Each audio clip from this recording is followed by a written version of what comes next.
అయిపోయింది, మొత్తం అయిపోయింది. ఇప్పటిదాకా ఒక లెక్క, ఇక ముందు ఒక లెక్క. చంద్రబాబు చేసిందే ఆట.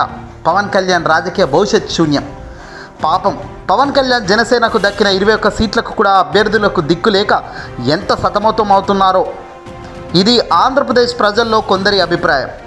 కానీ చంద్రబాబు నాయుడు రాజకీయాలు అర్థం చేసుకునే వారికైతే పవన్ను పాపం అని కాదు కదా, చీకొట్టి తిరస్కరిస్తున్నారు. పాలకొండ అభ్యర్థి విషయంలో రాత్రిపూట పవన్ కళ్యాణ్ చేసిన కుట్రే ఇందుకు కారణం. తెలుగుదేశం పార్టీ అధినేత మాజీ ముఖ్యమంత్రి చంద్రబాబు నాయుడు రాజకీయం ఎంత ఘోరంగా ఉంటుందో ఈ దఫా ఎన్నికల టైంలో నిర్మోహమాటంగా స్పష్టంగా కంటి ముందు కనబడుతుంది. పేరుకు పొత్తు, కూటమి అంటూ జనసేనకు అటు బీజేపీకి సీట్లు ఇచ్చారే కానీ ఆ సీట్లలో కూడా తన వాళ్ళనే పోటీ చేస్తున్న వ్యక్తి చంద్రబాబు నాయుడు. కాకపోతే వారికి సైకిల్ గుర్తు ఒక్కటి ఉండదు. బీజేపీ జనసేన బీఫామ్ల మీద పోటీకి దిగిపోతున్నారు అంతే. బీజేపీలో జనసేన అభ్యర్థుల జాబితాను చంద్రబాబు దాదాపుగా తన మనుషులతో పూర్తిగా నింపి పాడేశాడు. ఈ క్రమంలో ఆ రెండు పార్టీల్లో మొదటి నుంచి ఉన్న సీనియర్లకు పూర్తిగా అన్యాయం జరిగిందని చెప్పవచ్చు. బీజేపీ అభ్యర్థుల్లో ఆదినారాయణ రెడ్డి, కామినేని శ్రీనివాస్, సుజనా చౌదరి, రోషన్న, సీఎం రమేష్ లాంటి వాళ్లే కాకుండా ఆంధ్రప్రదేశ్ బీజేపీ చీఫ్ దగ్గుపాటి పురంధేశ్వరి కూడా చంద్రబాబు మనిషేనని అధికార పార్టీ వైసీపీ మొదటి నుంచి చెబుతుంది.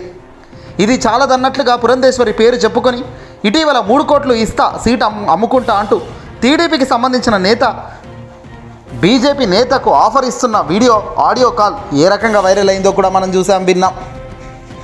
బీజేపీ టీడీపీ చీకటి ఒప్పందాలకు ఉదాహరణ ఇది కాక మరొకటి ఉంటుందా అనేది ఆలోచన చేయండి.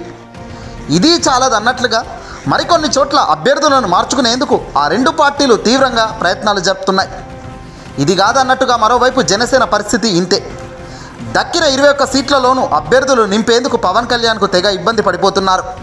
పవన్ కళ్యాణ్లోని ఇబ్బంది, గందరగోళాన్ని చంద్రబాబు ఎంచక్క క్యాష్ చేసుకున్నాడు.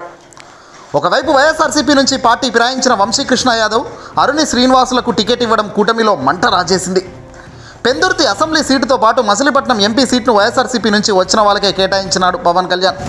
ఇది చాలదన్నట్లుగా అనకాపల్లి, గన్నవరం, పోలవరం, భీమవరం, అవనిగడ్డ, ఇప్పుడు పాలకొండకు తెలుగుదేశం పార్టీ నుంచి వచ్చిన అభ్యర్థులనే ఖరారు చేస్తుండడం విశేషం.